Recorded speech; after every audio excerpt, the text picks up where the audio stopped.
کرام, আল্লাহ সুবহানাহু ওয়া তাআলা মানুষকে যেরকম নিজ কুদরতি হাতে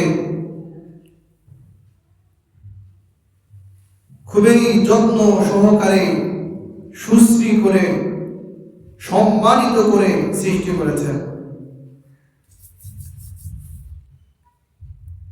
শুধু সৃষ্টি করে ছেড়ে দেননি, বরং তার জীবন পরিচালনার জন্য তার জীবনকে সে কিভাবে পরিচালনা করবে তার জন্য দিক নির্দেশিকা হিসেবে, ম্যানুয়াল বুক হিসেবে, নির্দেশিকা বই হিসেবে কোরআনুল কারীম দান করেছেন।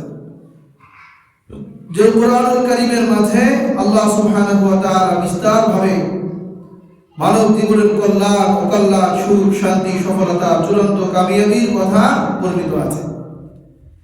যারা কোরআন অনুসরণ করে চলবে আল্লাহ তাআলা তাদেরকে হেদায়েত দেবে, হেদায়েতের পথে পরিচালিত করবে। যারা কোরআন ত্যাগ করবে, কোরআনকে বাদ দিয়ে নিজের মন করা মতবাদ, নিজের মন করা মতাদর্শ এবং তাদের এমন পূর্বপুরুষদের অনুসরণ করে, তাদের এমন পূর্বপুরুষদের মন করা প্রবৃত্তি অনুসরণ করে যারা নিজেরা পথভ্রষ্ট ছিল, হেদায়েতের পথে ছিল না, তাহলে তাদের পূর্বপুরুষরা যেরকম বিপদগামী হয়েছে, ঠিক যারা তাদের অনুসরণ করবে তারাও অনুরূপ বিপদগামী হবে। এজন্য নবীজি সাল্লাল্লাহু আলাইহি ওয়াসাল্লাম যে কোরআনুল কারীম নিয়ে এসেছেন, তার পূর্ণ অনুসরণ যার মধ্যে পাওয়া যাবে না, সে কখনো মুমিন হতে পারবে না। নবীজি সাল্লাল্লাহু আলাইহি ওয়াসাল্লাম বলেছেন, লা ইউমিনু আহাদুকুম হাত্তা ইয়াকুনা হাওয়াহু তাবাআন লিমা জিতু বিহি। যতক্ষণ পর্যন্ত কোনো মুমিন তার কামনা বাসনা, তার চাওয়া পাওয়া, তার মনের চাহিদা সব কিছু মুহাম্মদুর রাসূলুল্লাহ সাল্লাল্লাহু আলাইহি ওয়াসাল্লামের আনিত দ্বীনের অনুগামী হবে না, আনুগত্যশীল হবে না, ততক্ষণ পর্যন্ত কেউ মুমিন হতে পারবে না। তাহলে মুমিন হওয়ার জন্য পূর্ণ অনুসরণ লাগবে, আর পরিপূর্ণ মুসলমান হওয়ার জন্য পরিপূর্ণ ইসলামের মধ্যে প্রবেশ করতে হবে। এ সম্পর্কে আল্লাহ তাআলা বলেন, ইয়া আইয়ুহাল্লাযীনা আমানু দুখুলু ফিস-সিলমি কাফা ওয়া লা তাত্তাবিউ খুতুওয়াতিশ শাইতান ইন্নাহু লাকুম আদুউম মুবিন। হে ঈমানদারেরা, তোমরা পরিপূর্ণ ইসলামের মধ্যে প্রবেশ করো, শান্তির ধর্মের মধ্যে প্রবেশ করো।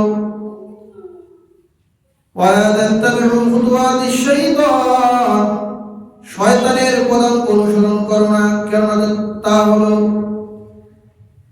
প্রকাশ্য শত্রু। সুতরাং কোন জ্ঞানবান বিচক্ষণ ব্যক্তি তার শত্রু অনুসরণ করে না। আল্লাহ সুবহানাহু ওয়া তাআলা সূরাতুশ শুরার মাঝে মুসলমানদেরকে সম্বোধন করে বলেন, শারআ লাকুম মিনাদ-দীনি মা ওয়াসসা বিহি নূহান ওয়াল্লাযী আওহাইনা ইলাইক। তোমাদের জন্য দ্বীনকে বিধিবদ্ধ করে দিয়েছেন, ওয়ামা আওহাই ওয়াল্লাযী আওহাইনা ইলাইক, এবং যা তোমার প্রতি আমি ওহী কর্তাদেশ অবতীর্ণ করেছি।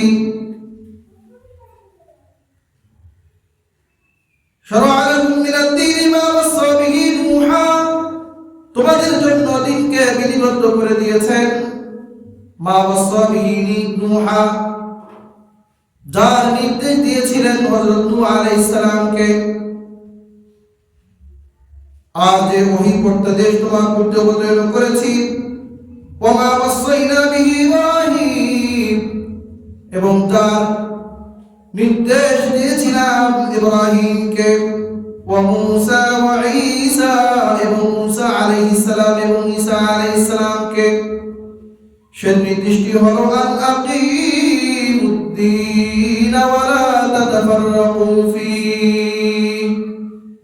তোমরা দ্বীনকে কায়েম রাখো, দ্বীনকে কায়েম করো, প্রতিষ্ঠিত করো, এবং দ্বীন কায়েম করার ব্যাপারে কখনো পরস্পরের মধ্যে মতবিরোধ করো না, মতপার্থক্য করো না, বিচ্ছিন্ন হও না। ওয়াতাসিমু বিহাবলিল্লাহি জামিআন ওয়া লা তাফাররাকু, আল্লাহর রজ্জুকে ঐক্যবদ্ধভাবে তোমরা আঁকড়িয়ে ধরো, পরস্পর বিচ্ছিন্ন হও না। কাবুরা আলাল মুশরিকিনা মা তাদউহুম ইলাইহি, হে মুহাম্মদ সাল্লাল্লাহু আলাইহি ওয়াসাল্লাম, তুমি কাফেরদেরকে যে বিষয়ের প্রতি আহ্বান করছো, কাবুরা, সেটা তাদের কাছে বিরাট বড় মনে হয়, দুরূহ মনে হয়, তথা দ্বীন কায়েম করার ব্যাপারে, দ্বীন মানার ব্যাপারে তাদেরকে আহ্বান করছো, এটা তাদের কাছে বড় মনে হয়। কারণ তারা যদি দ্বীন মেনে নেয় তাহলে তাদের সরদারিত্ব, নেতৃত্ব ঠিক থাকবে না, তাদের মুরব্বি ঠিক থাকবে না। আল্লাহ তাআলা বলেন, আল্লাহু ইয়াজতাবি ইলাইহি মান ইয়াশা, আল্লাহ তাআলা যাকে চান তাকে মনোনীত করেন, তাকে পরিচালিত করেন, তাকে নির্বাচন করে নেন। ওয়া ইয়াহদি ইলাইহি মান ইউনিব, এবং দিনের পথে তাদেরকে পরিচালিত করে যারা এই দিনের প্রতি অভিমুখী হয়। তাহলে আল্লাহ তাআলা মানুষকে হেদায়েত দিবেন, কিন্তু নিজের পক্ষ থেকে যে বিষয়টি দরকার সেটা হলো যে নিজের জজবা, স্পৃহা মারার মতো যোগ্যতা, এটা আল্লাহ তাআলাকে দেখাইতে হবে। এমন লোকদেরকে আল্লাহ তাআলা হেদায়েত দিবেন, পরিচালিত করবেন। তাহলে দ্বীন কায়েম করার ব্যাপারে এই নির্দেশ শুধু উম্মতে মুহাম্মাদিয়াদের প্রতি ছিল না, উম্মতে মুহাম্মাদিয়ার প্রতি নয়, বরং পূর্ব যুগে যে নবী আলাইহিস সালামরা এসেছিলেন, এখানে বিশেষ করে কয়েকজন জলিলুল কদর নবীর কথা উল্লেখ রয়েছে। নূহ আলাইহিস সালাম, যিনি সর্বপ্রথম নবী এবং রাসূল, ইব্রাহিম আলাইহিস সালাম, যিনি জাতির পিতা, মুসলিম জাতির পিতা, এবং মুসা আলাইহিস সালাম, যিনি কালিমুল্লাহ ছিলেন, ঈসা আলাইহিস সালাম, যিনি রূহুল্লাহ ছিলেন। তো জলিলুল কদর বড় বড় কয়েকজন নবীদের কথা এখানে উল্লেখ করেছেন, যে সকলের মিশন এবং সকলের কাজ কর্ম এটাই দেওয়া হয়েছিল যে আনাকিমুদ্দিন ওয়া লা তাতাফাররাকু ফি, তোমরা আমার দ্বীনকে আমার বান্দাদের মাঝে প্রতিষ্ঠা করো, এর ব্যাপারে তোমরা পরস্পর বিচ্ছিন্ন হও না। লা ইলাহা ইল্লাল্লাহ, যে আল্লাহ ব্যতীত কোনো ইলাহ নাই, কোনো বিধানদাতা নেই, কোনো বিচারক নেই, সব কিছু করতে ওয়ালা আল্লাহ তাআলা। এই ঈমান, বিশ্বাস স্থাপন করা, এই ব্যাপারে কারো কোনো মতবিরোধ থাকা যাবে না। এটা উসুলে দ্বীন, দ্বীনের মূল বিষয়। একটু পরিমাণ কারো যদি সন্দেহ থাকে তাহলে সে বেঈমান হয়ে যাবে।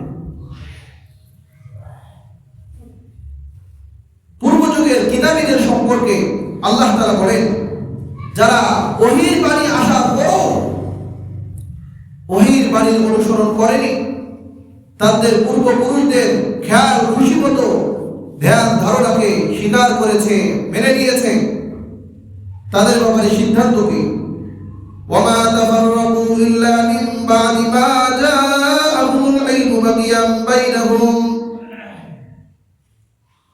মা তাফাররাকু ইল্লা মিন বাদি, তাদের কাছে জ্ঞান আসার পরে যে তারা যারা মতবিরোধ করেছে, এটা শুধুমাত্র তাদের পরস্পরের মধ্যে হিংসা বিদ্বেষের কারণে।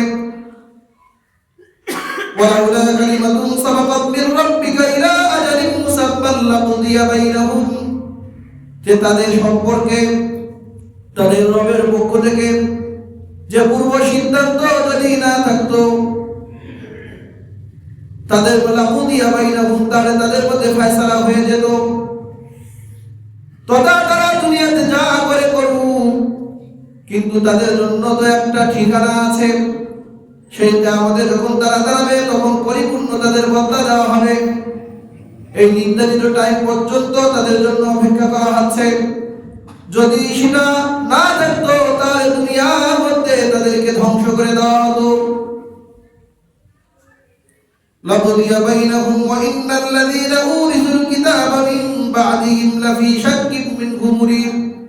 যে পূর্ব যুগের যারা কিতাবধারী ছিল, যে তারা কোরআনুল কারীম সম্পর্কে কঠিন বিভ্রান্তির মধ্যে ছিল, কঠিন সন্দেহের মধ্যে ছিল। তারা কোরআন আল্লাহ তাআলার বাণী কিনা, আল্লাহ তাআলার বিধান হিসেবে মানবে কিনা, এই বিষয়ে তারা কঠিন বিভ্রান্তিতে ছিল। তারা কোরআন মানে নাই। তবে নির্ধারিত টাইম থাকার কারণে তাদেরকে দুনিয়ার মধ্যে ধ্বংস করে দেওয়া হয়। তো এখন কেউ মানুক আর না মানুক, কোরআন যেহেতু এসেছে, এখন আমাদের যে কাজ, নবীদের যে কাজ ছিল, এবং আমরা যারা কোরআনধারী, কোরআনের ধারক বাহক, আমাদের যে কাজ, এখানে পরবর্তী আয়াতে আল্লাহ তাআলা 10টি নির্দেশ দিয়েছেন। 1 নম্বর হলো ফালিযালিকা ফাদউ, সুতরাং তারা মানুক আর না মানুক, তুমি মানুষকে ডাকতেই থাকো, বলতেই থাকো, কোরআনের কথা জানাইতেই থাকো। ফালিযালিকা ফাদউ ওয়াস্তাকিম কামা উমিরতা, 1 নম্বর হলো তুমি ডাকতে থাকো। 2 নম্বর হলো তোমাকে যে কাজের নির্দেশ দেওয়া হয়েছে, তুমি যে ব্যাপারে আদিষ্ট হয়েছো, এই ব্যাপারে তুমি অটল থাকো, অবিচল থাকো। তোমাকে কোনোভাবে তারা যেন প্রভাবিত করতে না পারে, তোমার মধ্যে কোনো প্রভাব বিস্তার করতে না পারে। ওয়ালা তাত্তাবিউ আহওয়াআহুম, আর কোরআন মানার ক্ষেত্রে তারা যতই প্রভাবশালী, প্রতিপত্তিশালী হোক না কেন, ওয়ালা তাত্তাবিউ আহওয়াআহুম, তাদের খেয়াল খুশি, তাদের মন মতো মতবাদের অনুসরণ করো না। ওয়াকুল আমানতু বিমা আনজালাল্লাহু মিন কিতাব, আর আল্লাহ তাআলা যে কিতাবুল কারীম, যে কোরআনুল মাজিদ অবতীর্ণ করেছেন, এই ব্যাপারে আমি ঈমান আনলাম। তথা আলিফুল বিসমিল্লাহির রহমানির রহিম আলহামদুলিল্লাহি রাব্বিল আলামিন থেকে মিনাল জিন্নাতি ওয়ান নাস, পুরা কোরআনের মধ্যে যে বিধান আছে, সমস্ত বিধানের উপরে আমি ঈমান আনলাম। ওয়া উমিরতু লিআদিলা বাইনাকুম, আর আমি আদিষ্ট হয়েছি যে তোমাদের মাঝে পরস্পরের মধ্যে আমি ইনসাফের বিচার করব, ইনসাফ প্রতিষ্ঠা করব। আর তুমি এটা ঘোষণা দাও, আল্লাহু রাব্বুনা ওয়া রাব্বুকুম, যে আল্লাহ তোমাদের প্রতিপালক, তুমি মানো আর না মানো, তোমার যেই বুঝে আসুক আর না আসুক, তোমাকে এটা স্বীকার করতেই হবে। আল্লাহু রাব্বুনা ওয়া রাব্বুকুম, আল্লাহ আমাদের প্রতিপালক এবং তোমাদের প্রতিপালক। তবে তোমরা যদি শোনার পরও না মানো, লানা আমালুনা ওয়া লাকুম আমালুকুম, আমাদের আমলের প্রতিফল আমাদের কাছে থাকবে, তোমাদের আমলের প্রতিফল তোমাদের কাছে থাকবে, তোমাদের আমল তোমাদের কাছে থাকবে। তোমার আমল অনুযায়ী তোমরা বদলা পাবা, আমাদের আমল অনুযায়ী আমরা বদলা পাবো। লানা আমালুনা ওয়া লাকুম আমালুকুম লা হুজ্জাতা বাইনানা ওয়া বাইনাকুম, তোমাদের মাঝে এবং আমাদের মাঝে এ বিষয়ে কোনো বিবাদ নাই, ঝগড়া নাই। লা হুজ্জাতা বাইনানা ওয়া বাইনাকুম আল্লাহু ইয়াজমাউ বাইনানা ওয়া ইলাইহিল মাসীর, আর আল্লাহ তাআলা আমাদেরকে সকলকে একত্রিত করবেন এবং তার কাছে আমরা সকলেই প্রত্যাবর্তিত হব।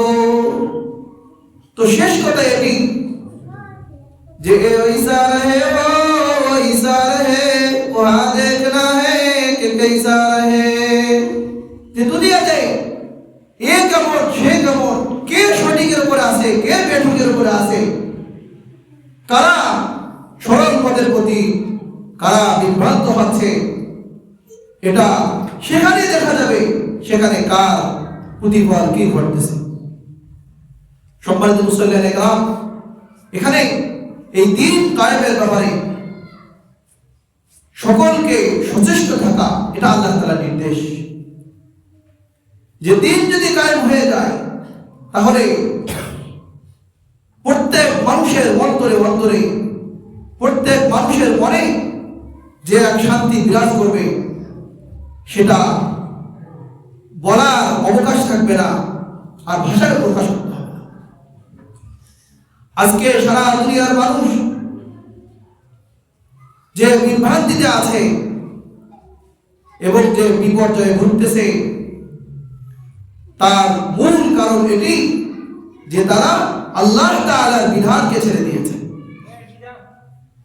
আল্লাহ তাআলার বিধান বাদ দিয়ে মানুষের মন করা মতাদর্শ, মানুষের মন করা মতবাদ, যাদের চিন্তা চেতনা এবং তাদের দৃষ্টিভঙ্গিকে লালন করছে, মনে করতেছে এর মধ্যেই মনে হয় সফলতা। কিন্তু আল্লাহ তাআলা সর্বযুগেই প্রমাণ করে দিয়েছে যে কেউ কোনোদিন মানুষের মন করা মতবাদ পালন করে সফলতা অর্জন করতে পারেনি।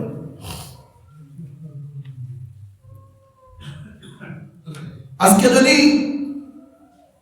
এই ইসলামী সমাজ হতো, তাহলে প্রকাশ্যভাবে যে জেনা ব্যভিচার চলতেছে এটা কখনোই সমাজে স্থান পেত না।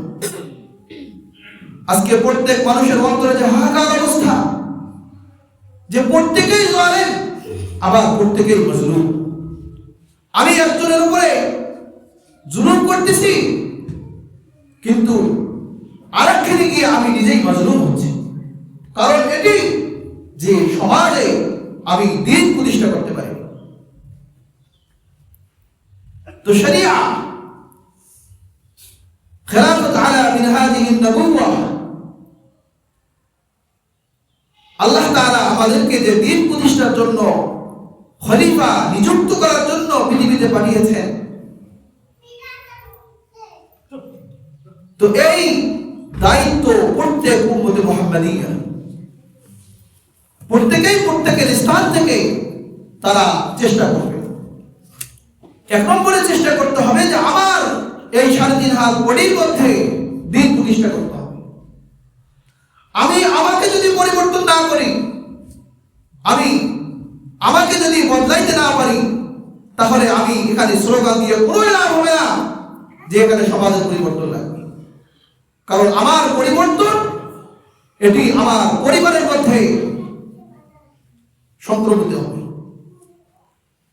আমি পরিবারের প্রধান, তো আমার ছেলে মেয়ে, আমার স্ত্রী, আমার অধীনস্থ যারা থাকবে, তাদের মধ্যে আমার ঈমান, আমার আমল, আমার তাহজিব তাওয়াদ্দুন, আমার শিষ্টাচার, আমার ন্যায়পরায়ণতা সব কিছু আমার অধীনস্থদের মধ্যে প্রভাব ফেলবে। কিন্তু আমি যদি নিজেই জালেম হয়ে যাই আর হাজারো ছেলে মেয়েদেরকে যদি আমি তাদেরকে শিষ্টাচার শিখাইতে যাই, কোনোদিন এটা সম্ভব না।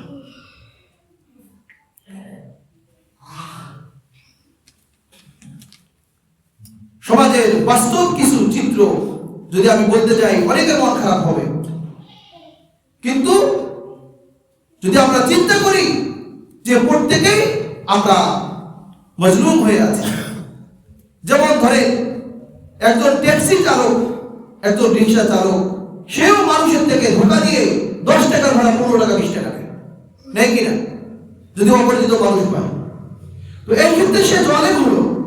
কিন্তু ঠিকই একখানে গিয়া এই কিছু অসাধু ট্রাফিকদের কাছে ধরা খেয়ে তোর কাগজপত্র সব ঠিক আছে বলে, এখানে কোনো কাগজপত্র ঠিক টাকা কোনো কি নেই, ভ্যালু নেই, তুমি দিবা কিনা এটা বলো, না হলে তোমাকে মামলা খোয়াই দিবা।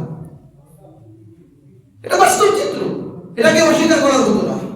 তাহলে একসময় সে আরেকজনকে ধোকা দিল, সে সেটা ছিল জালেম, আর এখানে এই অসাধু পুলিশের কাছে এসে সে কি হয়ে গেল, মজলুম।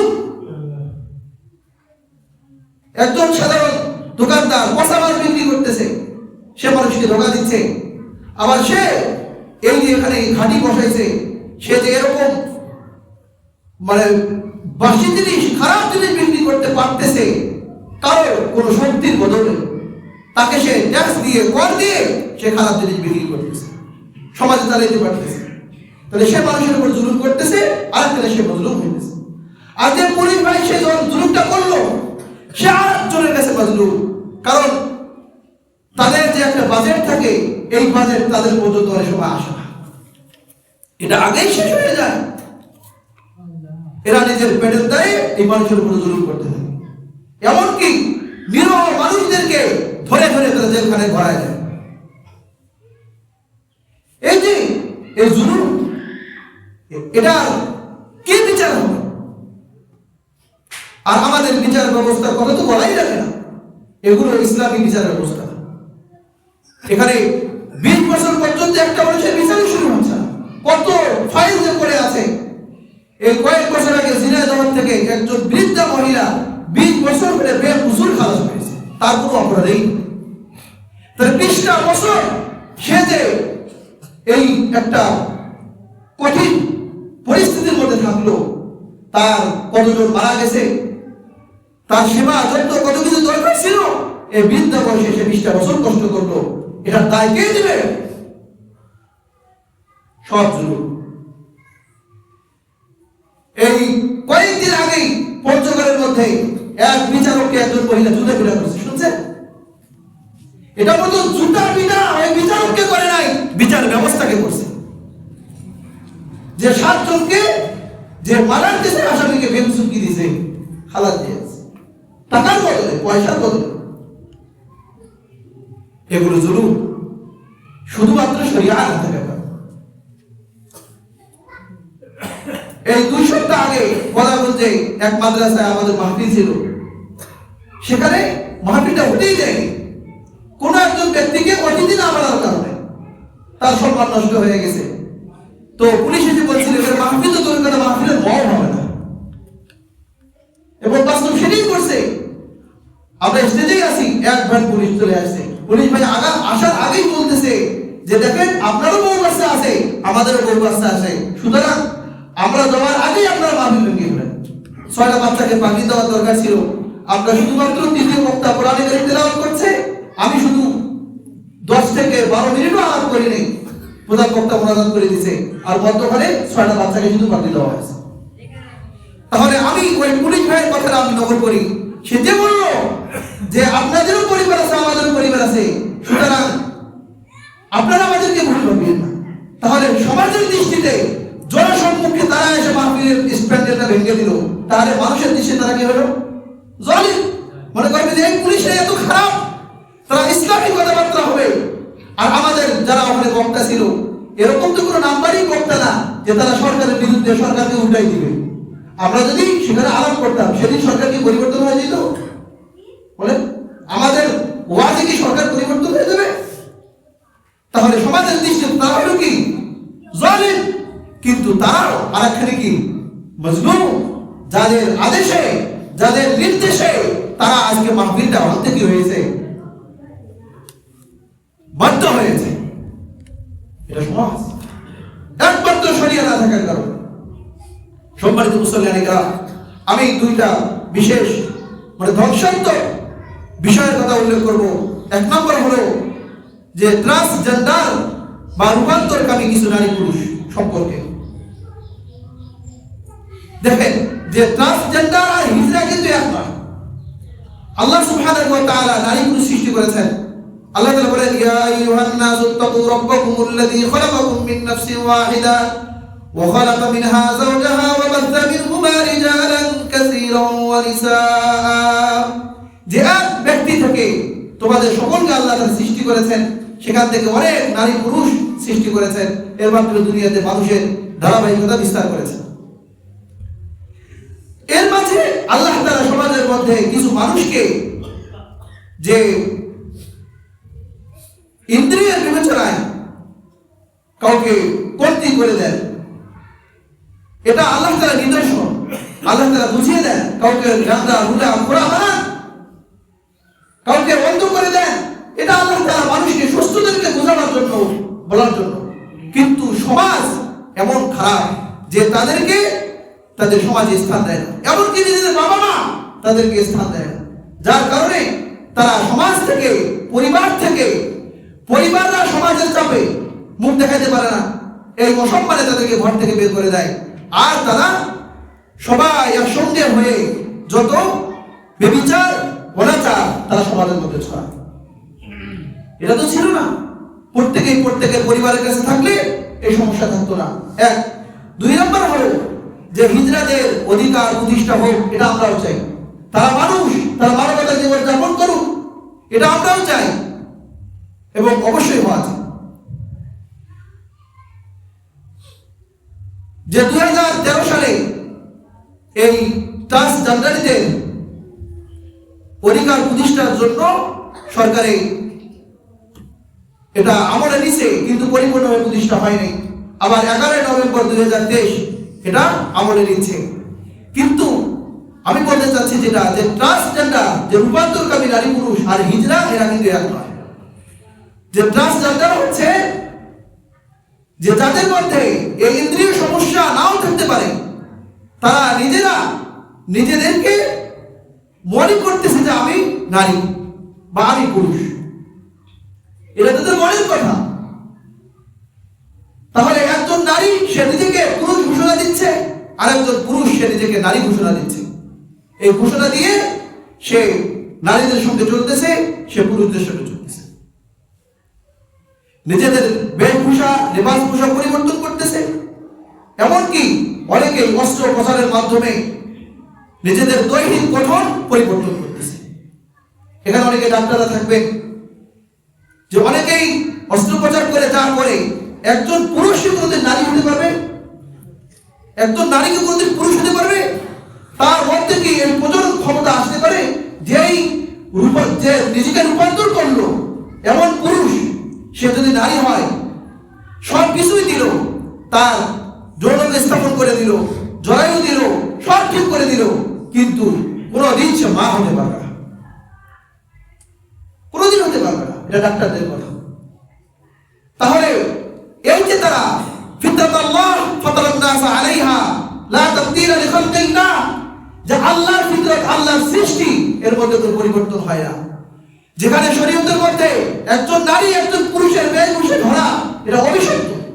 রাসূল করিম সাল্লাল্লাহু আলাইহি ওয়াসাল্লাম বলেছেন, লাআনাল্লাহুল ওয়াসিলাতা ওয়াল মুস্তাওসিলাতা ইলাইহি, লাআনাল্লাহুল ওয়াশিমা ওয়াল মুস্তাওশিমা, লাআনাল্লাহুল মুশাব্বিহাত বির-রিজাল ওয়া মুশাব্বিহাতুন নিসা বির-রিজাল, মুশাব্বিহাতুর রিজাল বিন-নিসা।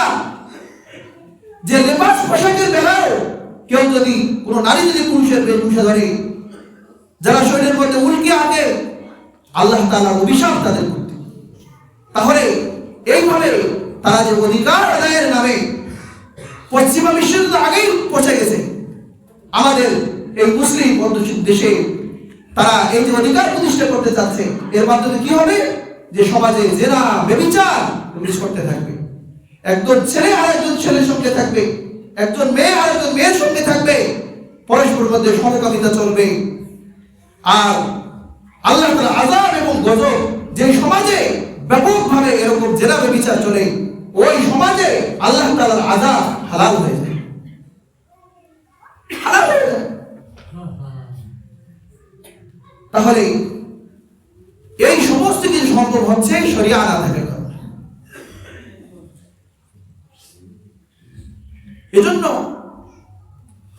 যে কোনো বিষয় আমি আইন করি, আইন দেই, অবশ্যই এটা বিবেচনা করতে হবে।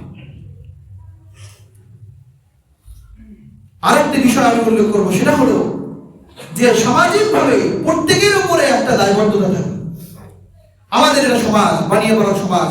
এখানে যদি কারো একটা স্ত্রী আছে, দুইটা স্ত্রী আছে, তার সাথে আরো 1, 2, 3টা বিবাহ বহির্ভূত সম্পর্ক স্থাপন করে কেউ যদি তার ঘরে একই ছাদের নিচে যদি স্ত্রী হিসেবে চালাই দিয়ে সে যদি সম্পর্ক করে, দিন যাপন করে, আমরা কি সাপোর্ট করব?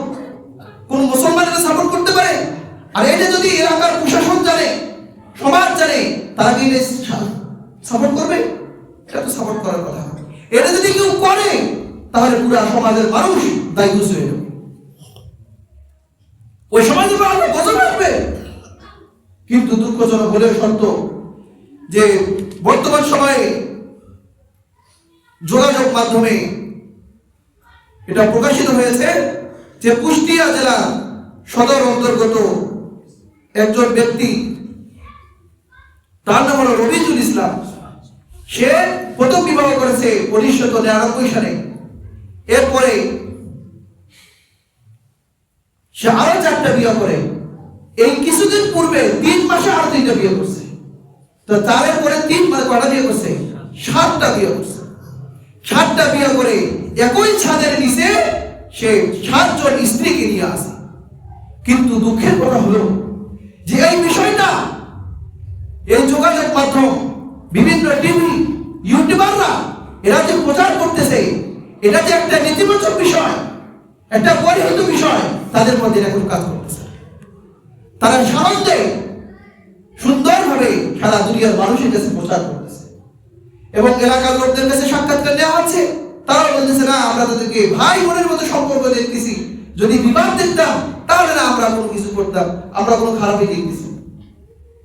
তাহলে এটা কোন ধরনের সমাজ যে 4টার পরে আল্লাহ তাআলা এই উম্মতে মুহাম্মাদিয়ার জন্য 4টা পর্যন্ত অনুমতি দিয়েছে। ফানকিহু মা তাওয়াবা লাকুম মিনান নিসা মাসনা ওয়া সুলাসা ওয়া রুবা, যে 4টা পর্যন্ত অনুমতি আছে। যে 5টা দিকে গেলে কমপক্ষে 4 থেকে মাইনাস করতে হবে। তাহলে সেই জেলাটা কোথায়? বিচারক ব্যবস্থা কোথায়? এই যে সুন্দরভাবে সারা দুনিয়ার মানুষ জানতেছে, এটার মধ্যে কি হচ্ছে? আজকে সে 7টা করতেছে, আরেকজন মনে করবে যেটা তো খারাপ কিছু না, তাহলে আমি 10টা করে দেখাই দেব। আরেকজন 10টা করার জন্য উদ্বুদ্ধ হবে। এরকম এটাকে জেলা একটা প্রকাশ্যভাবে একটা এলাকার মধ্যে জেলা বিচার চলতেছে, এই ব্যাপারে কারো কোনো মাথা ব্যথা নেই, না প্রশাসনের না সমাজ ব্যবস্থা। সম্মানিত উপস্থিতি, এগুলো তো 2-4টা বিষয় আমাদের জানা আছে। এরকম অহরহ বিষয় সমাজের মধ্যে সকালে বউকে 3 তালাক দিয়ে সন্ধ্যাবেলা নিয়ে ধরে নিয়ে গেছে। এগুলো 1 নম্বর সমস্যা হলো আমাদের মধ্যে শরিয়াত। যদি শরিয়াত থাকতো তাহলে এই সমস্ত অবস্থা কখনোই স্থান পেত না। দেখেন, শরিয়াত থাকলে মানুষের মধ্যে কিভাবে শান্তি প্রচার হইল। আজকে সৌদি আরবে যান, ওটা তো পরিপূর্ণ শরিয়াত ব্যবস্থা নেই, ওটা রাজতন্ত্র। কিন্তু রাজতন্ত্র হলেও যে কিছু বিষয় শরীয়তে তারা অনুসরণ করে, যার কারণে আপনি যদি যান, যারা গেছে তাদের থেকে শোনা, আপনি যদি সৌদি আরবের বাড়িতে পা দেন, অটোমেটিকলি আপনার অন্তরের মধ্যে একটা শান্তি অনুভব করবে। সেখানে চোর বাটপার এত দেখবেন না কেন? হোক রাজতন্ত্র, কিন্তু কিছু বিষয় তারা প্রতিষ্ঠা করার চেষ্টা করে। শরীয়তে সব বিষয় আছে। চুরি করবে তার শাস্তি দাও, ডাকাত যদি হয় ডাকাতের শাস্তি চোরের চাইতেও খারাপ। যে সে যদি হত্যা করে এবং মাল লুণ্ঠন করে নেয়, তাকে হাত পা কর্তন করবে এবং তাকে হত্যা করবে, হত্যা করে 3 দিন পর্যন্ত লাশটা ঝুলায় রাখবে। এটা শরীয়তের বিধান। 3 দিন পর্যন্ত ঝুলায় রাখবে। যে ফাতাকিরু ইয়া উলিল আবসার, যারা চক্ষুষ্মান বুদ্ধিমান, তারা যেন দেখে নেয় যে শাস্তি কিরকম। এরকম যদি 2-4টা ঝুলায় দেওয়া যায়, সমাজের যারা এই জাতীয় দুষ্কৃতিকারী আছে তারা সাহস করবে? কোনোদিন সাহস করবে না। কিন্তু আমরা একটা চোর ধরে নিয়ে যাই, 2 দিন পরে সে ডাকাত হয়ে বেড়ায়। কিন্তু লিখে দেওয়া আছে সংশোধনাগার, কারাগারে অনেক কারাগারে লেখা থাকে কি সংশোধনাগার, কিন্তু কি সংশোধন? সেখানে তালিম তরবিয়তের কোনো কিছু আছে? সেখানে হুজুর নিয়ে যা বয়ান করা হয়, যে বাড়িতে হুজুর নিয়ে যাওয়া হয়েছে, বা কোনো তালিম, কিতাবি তালিম, তাদের মধ্যে কিছু শিক্ষা দীক্ষা, আল্লাহর আযাবের ভয়ের কথা, এগুলো বহুত কম আছে। এগুলো দরকার ছিল কিনা? ওগুলো দরকার ছিল, কিন্তু উল্টা হয়েছে। এজন্য